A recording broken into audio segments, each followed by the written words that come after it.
Learn less for validation, create more for impact.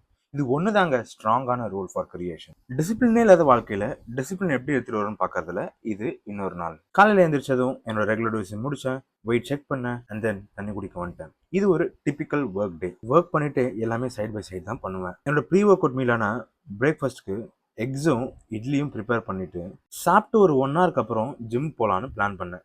என்னோட pre work அவுட்டை குடிச்சிட்டு டிரெக்டாக ஜிம்முக்கு land ஆயாச்சு. இன்னைக்கு நான் செஸ்ட் ஒர்க் அவுட் ஸ்டார்ட் பண்ணேன். இன்னிலிருந்து என்னோட ஒர்க் அவுட் ரொட்டீனில் ஒரு சின்ன சேஞ்ச் எடுத்துகிட்டு வர போகிறேன். இவ்வளோ நாள் மாடரேட்டான வெயிட்ஸ் வச்சுட்டு 12 to 15 ரெப்ஸ் மட்டும் ஹிட் பண்ணுவேன். பட் இப்போ நான் கொஞ்சம் ஓவர்லோட் பண்ணலான்னு இருக்கேன். ஓவர்லோட் பண்ணி 5 to 8 ரெப்ஸ்க்கு எவ்வளோ முடியுதோ அதை நான் புஷ் பண்ண போகிறேன். நல்லா 6 வேரியேஷன்ஸ் செஸ்ட்டுக்கு போட்டுட்டு கார்டியோ பண்ணேன். கார்டியோ என்னால் ரெக்கார்ட் பண்ண முடியல. வீட்டுக்கு வந்து போஸ்ட் ஒர்க் அவுட்ஸ்க்கு என்னோட ஷேக் குடிச்சிட்டு and then post workout மீலுக்கு வீட்டில் என்ன இருக்கோ சாப்பிட்டு ஒர்க் பண்ண கிளம்பிட்டேன். என் ஒர்க்கை கொஞ்சம் முடிச்சுட்டு என்னோட கிளைண்ட் ஒர்க்ஸையும் கொஞ்சம் பார்த்துட்டு நம்ம நண்பர்களை மீட் பண்ணலான்னு சொல்லி நான் இன்னைக்கு ஸ்டூடியோக்கு கிளம்பி போனேன்.